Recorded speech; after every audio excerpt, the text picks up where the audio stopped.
చూడండి, యోసేపుని అన్నలు ఏం చేసేద్దాం అనుకున్నారు? వాళ్ళ ఆలోచన ఏంటి? ఈ కూతురు వేస్తే ఈడితో మనకు సంబంధం దిగిపోతే ఏదో ప్రోగ్రామ్ వచ్చి, ఇది ఎవరి స్కెచ్? మనుషుల స్కెచ్. కానీ ఆ గొయ్యే యోసేపుకి దేవుడు ఎలా చేశాడు? ఆశీర్వాదకరం. ఈ రోజు మనుషుల మీద నింద వేస్తారు, నీ మీద అవమానం వేస్తారు. నువ్వు అలాగా, నీకు ఇలాగా, నువ్వు అలా తిరుగుతున్నావు, ఎలా తిరుగుతున్నావు, నీకు అది నీకు ఇదని నీ మీద ఒక ట్యాగ్ వేస్తారు. విషయం ఏంటంటే ఆ ట్యాగ్ ద్వారా వాళ్ళు అనుకుంటారు, ఈ ట్యాగ్ వేస్తే వీళ్ళ సినిమా అయిపోతే, వీళ్ళు పరుగు పోతుంది, వీళ్ళు ఏదో అయిపోతారు అంటున్నారు. కానీ విషయం ఏంటంటే ఆ ట్యాగే మనకి దేవుడు ఎలా చేసేస్తాడు? ప్లస్ గా చేసేస్తాడు. వాళ్ళు ఏమనుకుంటారు? మైనస్ అనుకుంటారు. యోసేపు చేసిన ట్యాగ్ ఏంటంటే గొయ్యి. అసలు యోసేపు ఆ గోతులో పడకపోతే విద్యార్థులు అసలు యోసేపు తీసుకెళ్తారా? ఇప్పుడు మీరే మిమ్మల్ని అడుగుతున్నాను, పులరా, మీరే ఒక యోసేపు అయితే రోడ్డు మీద వెళ్ళిపోతున్నప్పుడు మిమ్మల్ని తీసుకెళ్లి మనిషిగా తీసుకెళ్ళిపోయి ఇంకొకరికి అమ్మేస్తే ఈ విద్యార్థులు తీసుకెళ్ళి తీడేస్తారు, జైలు. కారణం ఏంటి చెప్పాలి? ఒక మనిషి తీసుకెళ్ళి అమ్మేశారు. ఇప్పుడు అక్కడ యోసేపు సాటి మనుషులతో ఉన్నాడు కాబట్టి అమ్మకూడదు. కానీ ఇప్పుడు యోసేపు ఎలా ఉన్నాడు? ఒంటరిగా ఉన్నాడు. ఈ రోజు నువ్వు కూడా ఎలా ఉన్నావు? ఒంటరిగా ఉన్నావు. సాతాను అనుకుంటున్నాడు, ఒంటరిగా ఉండగా నీ మీద దాడి చేస్తాను, నాకు దొరికే ఉన్నాడు. దేవుడు చూస్తాడు, రారమ్మ నీ కొరకే ఎదురు చూస్తున్నాడు. చేపను అరేయడానికి ఏమేస్తాం మనం? ఎవరిని? అదే చేపని పట్టుకోవడానికి ఏమేస్తాం? గ్యాలం. ఆ గ్యాలని ఏమెడతాం? వానపావు పెడతాం. ఆ వానపావు అది చేపకు ఆహారం, అది ఈయడం వల్లే. ఇప్పుడు ఆ వానపావు ఏంటంటే మనల్ని బట్టి సైతాను కూడా బయటకు వచ్చుకుంటాడు. దేవుడు మనల్ని ఒక ఎరకని వాడతాడు. మనల్ని పట్టుకుని నా కొడుకు నింటారా, నా కూతురు నింటారా, నీకోసం ఎదురు చూస్తున్నాను. ఇదిగో ఈ శోధనకి నా కొడుకు పెట్టిన తర్వాత ఈ శోధన బట్టి నా కొడుకు గ్యారెంటీ నువ్వు వస్తావు, అప్పుడు నీ స్నేహం పట్టుకున్నావా నేను ఎదురు చూస్తున్నానని ఎవరు చూస్తారు మన కొరకు? హల్లెలూయా. కాబట్టి ఇప్పుడు సైతాను వరకు దేవుడు ఎదురు చూస్తున్నాడా? సైతాను నీ కొరకు ఎదురు చూస్తున్నాడా? కరెక్ట్గా చెప్పాలి. సైతాను కొరకు ఎవరు ఎదురు చూస్తారు? మరి నువ్వేమనుకుంటావు? నా ఇంట్లో సైతాను పోవాలి అని. అసలు నీ ఇంట్లో శోధన లేకపోతే నువ్వెక్కడికి వెళ్ళావు? చెప్పాలి. తత్వమా? మన ఇంట్లో సమాధానం ఉంది, హ్యాపీనెస్ ఉంది, సంతోషం ఉంది, సమృద్ధి ఉంది, ఆరోగ్యం ఉంది, దీవెన ఉంది. ఇంట్లో ఎక్కడ చూసినా 5 గంటలే కనపడుతుంది. ఎక్కడ చూసినా డబ్బులు. ఇంట్లో ఆరోగ్యం, తిండి, సమృద్ధి, నెమ్మది, సంతోషం, నవ్వులు. కొత్తగా కొత్తగా తెచ్చి ఇప్పుడు చెప్పాలి. తెచ్చి కొత్తదా? ఒకవేళ ఫోన్ చేసిన అమ్మాయి ఏమా ప్రార్థన పాస్టర్ ఇంట్లో చుట్టాలు వచ్చారండి. ఏమా అంటే ఈరోజు ఆదివారం కదండి భోజనం పెట్టుకుంటామండి. కారణం ఏంటంటే కుదిరేంటి అందరూ కలిసి పెట్టుకుంటామండి. కారణం ఏంటి? డబ్బు ఎక్కువైంది. ఇప్పుడు దేవుడు ఏం చేస్తాడు? చిన్న గిల్లు ఎడతాడు. నేను అన్ని ఇచ్చిన తర్వాత నన్ను పక్కన తీసి నువ్వు వాళ్ళకి జపం చేస్తావు కదా అని చెప్పి నీకు వాళ్ళకి ఏం పెడతాడు? చిన్న క్రాష్ వేస్తాడు, చిన్న వైరం పెట్టేటప్పుడు నాకంటూ ఎవరైనా లేకపోయినా కాబట్టి వెళ్ళిపోతాడు. ఇప్పుడు గమనించా అంటే కథ మొత్తం ఏం చేయగలడు? ఆయన మార్చగలడు. అన్నలు అన్నారు ఎలాగైనా చచ్చిపోయాడు. నేను అంటాను, అసలు మీరు ధ్యాసలో ఉన్నాడా యోసేపు? చెప్పండమ్మా, అసలు మీరు ధ్యాసలో ఉన్నాడా? లేడు. నీ శత్రువులు కూడా అనుకుంటున్నారు ఇంక వాడి స్టోరీ అయిపోయింది, వాడి యొక్క పరిస్థితి అయిపోయింది, అంతా అయిపోయింది, ఇక మనమే రాజ్యం వెళ్ళడానికి. లేదు, అసలైన స్టోరీ ఇప్పుడే దేవుడు స్టార్ట్ అయిపోతుంది. అసలైన కాదు, ఇప్పుడే మలుపు తిప్పబోతుంది. హల్లెలూయా. సినిమా మనం చూసిన వాళ్ళు అందరం సినిమా చూసిన వాళ్ళమే. ఇంటర్వెల్ వరకు ఒక స్టోరీ చెప్పాలి, ఇంటర్వెల్ తర్వాత ఒక స్టోరీ. ఆ ఇంటర్వెల్ ఎప్పుడు వస్తుందా, ఈ ఇంటర్వెల్ ఎప్పుడు అయిపోతుందా ఏం చేస్తాం మనం చూస్తాం. ఫైనల్ గా సినిమాలో విజయం ఎవరిదే? హీరోదే. ఇంటర్వెల్ వరకు ఎవరిది విజయం ఉంటుంది? ఇదేంటి హీరో చంపేసాడు ఏంటి అనుకుంటాయి. హీరో చచ్చిపోతా సినిమా ఉంటుందా? ఇప్పుడు మన సినిమాలో హీరో ఎవరు? మనమే. ఆ ఆయన ప్రొడ్యూసర్. మన సినిమా ఆయన హీరో అయితే మన హిట్, మన సినిమా మనం ఇంకెందుకు? అప్పుడు మన సైడ్ క్యారెక్టరా? ఎవరి సినిమాకి కాలే హీరో, ఎవరి సినిమా కాలే హీరోయిన్. కాబట్టి ఈ సినిమా హిట్ అవ్వాలంటే నీవు ప్రొడ్యూసర్ ఎవరిని పెట్టాలి? ఆయన పెట్టాలి. హల్లెలూయా. ప్రేక్షకుడు ఎవరిని అడగరే? ఎవరో ప్రేక్షకుడు? సైతన్ గారు. మన సినిమా తిరుగుతుంది ఇక 100 రోజులు ఆడేస్తుంది, ఇక 1000 రోజులు ఆడేస్తుంది, బ్లాక్ బస్టర్ అయిపోతుంది. ఆడు పని నెత్తి మీద ఏమేసుకోవడం, వాడు ఇలా చెంగేసుకుని కూర్చోడు. అది జరగాలి అంటే ఇక్కడ నువ్వేం చేయాలి? దేవుడితో ఉండాలి. హల్లెలూయా. హల్లెలూయా. ఏమైనా చేయగలవు, మార్చగలవు, నీ నామముకే మహిమంతా తెలుసుకోగలవు. ఏమైనా చేయగలవు, మార్చగలవు, నీ నామముకే మహిమంతా తెలుసుకోగలవు. యేసయ్యా, యేసయ్యా, నీకే సాధ్యము. Yes Lord. యేసయ్యా, యేసయ్యా, నీకే సాధ్యము. స్థిరపరచువానివి, ఏదైనా జరుగునా, నీ కంచె దాటగా శత్రువుకు సాధ్యమా? నీ ఆజ్ఞలేనిదే ఏమైనా జరుగునా, నీ కంచె దాటగా శత్రువుకు సాధ్యమా? వాదేవా నీవే అంతే చాలును. అపవాది తలచిన కీడులన్నీ వేరైపోవును. వాదేవా నీవే మాట్లాడుతే అంతే చాలును. అపవాది తలచిన కీడులన్నీ వేరైపోవును. ఏమైనా చేయగలవు, కలవరము మార్చగలవు, నీ నామముకే మహిమంతా తెలుసుకోగలవు. ఏమైనా చేయగలవు, కలవరము మార్చగలవు.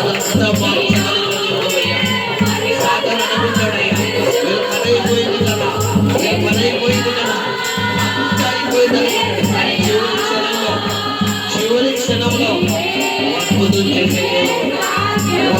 చేసే దేవుడు అయ్యా.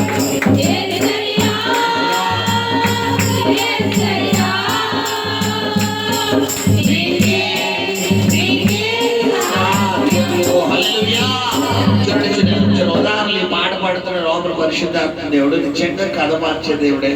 ఒక యోసేపు గురించి మనం అనుకుంటున్నాం.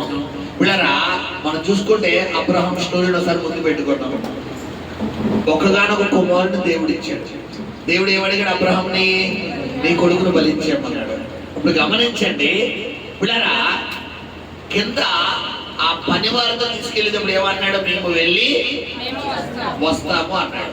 అక్కడ పాజిటివ్ మాట్లాడాడు. తర్వాత కొడుకు ఏమడుగుతాడు? నాన్న కట్టెలు ఉన్నాయి, చిచ్చుంది, మా గొర్రె లేదు నాన్న అంటే దానికి సమాధానం ఏమిస్తున్నాడు? దేవుడు చూస్తున్నాడు. రెండోది, మూడోది, పైకి వెళ్ళాక అబ్రహాం ఆలోచన ఏంటంటే గొర్రెపిల్ల కనబడిందా? కనబడకపోవడం వల్ల అబ్రహాం ఏమైపోవాలి చెప్పాలి? సొమ్మశిల్ప బలహీనం అయిపోవాలి. కానీ బలహీనం అయ్యాడా? ఏం చేస్తారా? కొడుకు తీసుకెళ్ళి కట్టెలు పెట్టేసి కట్టెట్టి పిల్లరా నరికేపోతున్న టైంలో చివరి క్షణంలో కథ అంతా ఏం చేసాడైనా మార్చేసాడు. షట్రికి ప్రేషకు అభ్యర్థి వాళ్ళని నెబుకద్నెజరు ఏం చేశాడు? అగ్ని గొడవలు వేసేసాడు. చివరి క్షణంలో కథ ఏమైంది? పక్కన రాజుగారి బుర్ర పని చేయట్లేదు. కలజోడు ఒకటే ఎట్టుకున్నాను, 2 ఎట్టుకున్నాను, 3 ఎట్టుకున్నా, నాకు అర్థం కావట్లేదు. పక్కన చక్రపతి నువ్వు కూడా కథ ఎట్టుకున్నావు తెలరా? పెట్టుకుని మాకు చెప్పండి. కొన్నేసాడు కదా, నాకు 4 కనపడదాం, నా కళ్ళు సరే, నాకైతే సైటు, నీ కళ్ళు బాగానే కదా. అవును రాజా, నాకు వెళ్ళరా సేనాపతి వెళ్ళరా, వెళ్ళరా ఏ సైజు అక్కడ 3 వేసేమో, 4 కనపడదు, పైగా 4 ఎలా ఉన్నాడు? కథ అంతా ఏమైపోయింది? సింహాలు బోన్లు వేసారు ఎవరిని? రాత్రి ఏమనుకున్నారు? వాళ్ళు పెద్ద అయ్యి తెల్లారితే మనమే రాజ్యం వెళ్ళొచ్చు అనుకున్నాడు. కథ అంతా ఏమైపోయింది? మారిపోయింది. హల్లెలూయా. సరసాల్లో పేతులు వేసారు. తెల్లారితే ఏం చేసేద్దాం అనుకున్నారు? ఉరేసేద్దాం. రాత్రి ఏమైపోయింది? చెరసాల్లో పిల్లరా మరి యూదులందరినీ ముద్దుకై మరి వీళ్ళందరినీ ఉలికాపు ఎక్కించేద్దామని హామన్. తెల్లారితే ఏమైపోయింది? కథ మొత్తం ఏమైనా చేయగలవు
పరిస్థితులు మార్చగలిగిన అయా పరిస్థితులు నా జీవితాలు తారుమారు చేసేందుకు ఒక్కడమేనయ్యా. ఇంకా ఊరు నాకు సహాయం చేయలేదయ్యా. ఇంకా ఊరు నన్ను హామీ చేయలేదయ్యా. నువ్వు ఒక్కడమే హామీయ్యా. నువ్వు ఒక్కడే సహాయం చేయగలవయ్యా. నువ్వు ఒక్కడమే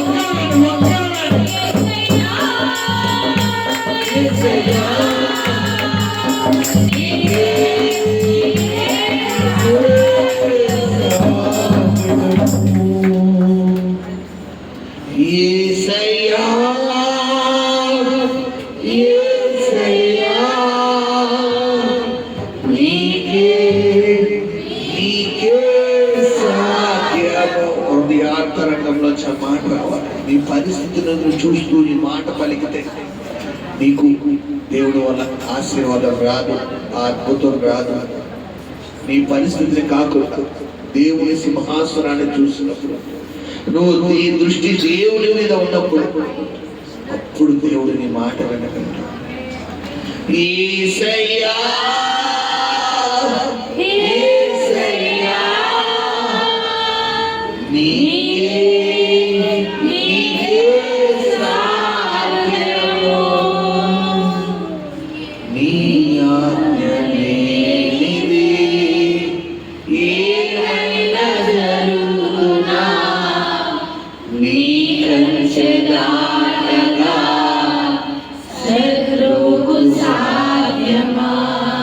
యోగు జీవితమే నీకు ఉదాహరణ బిడ్డ. యోగు జీవితమే నీకు ఉదాహరణ. యోగును అపవాది శోధించాలనుకున్నప్పుడు అపవాది అంటుంది, నీ కంచె వేసావు కదా, నీ కంచె తీ, నేను చొరబడతానంటాడు. దేవుడు అంటున్నాడు, యోబు ఆ ప్రార్థన కంచె అతడు వేసుకున్నాడు, అయిన నేను తీస్తాను, కానీ నా కుమారుడు తన యథార్థతను విడిచిపెట్టాడు. తన యథార్థతను విడిచిపెట్టడని అపవాదితో దేవుడు ఛాలెంజ్ విసిరాడు.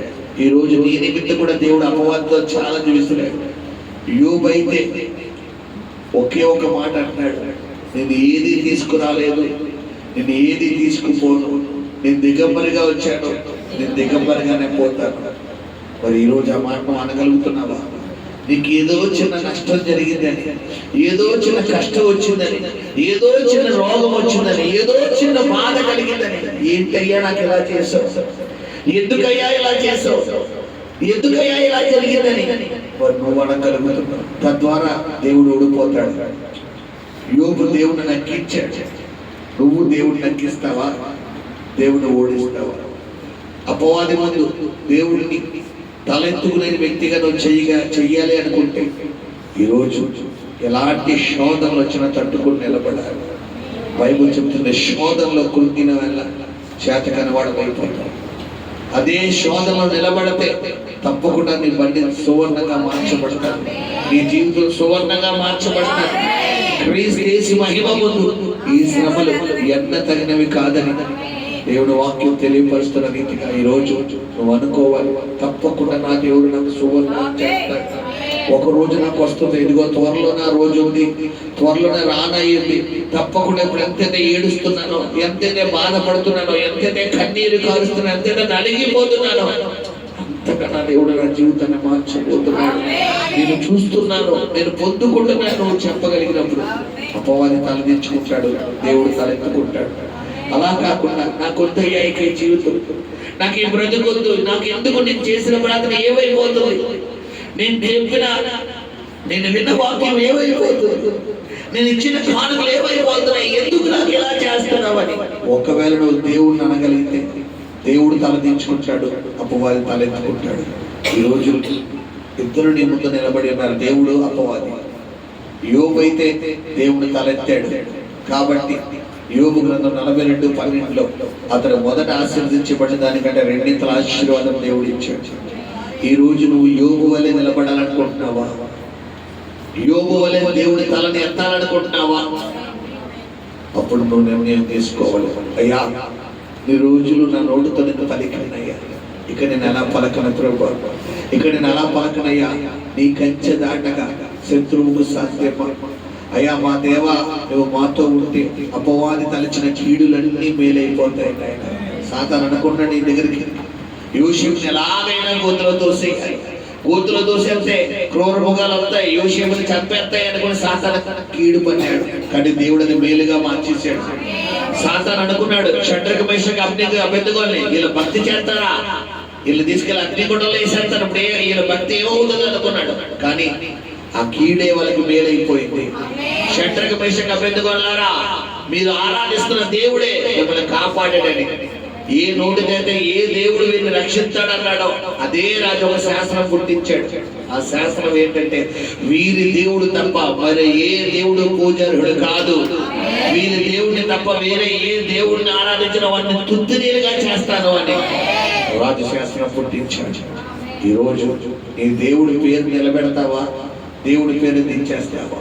రెండు అవకాశాలు నీ ముందే ఉంటాయి. నీ బంధువుల ముందు, నువ్వు ఉద్యోగం చేసే దగ్గర, నువ్వు వ్యాపారం చేసే దగ్గర, నువ్వు పనిలోకి వెళ్ళే దగ్గర, నీ వీధిలో, నీ చుట్టుపక్కల నీ దేవుడి పేరు నిలబెట్టే వ్యక్తిగా ఉండాలనుకుంటే నువ్వు దేవుడి మాటకు లోపడిపోవాలి.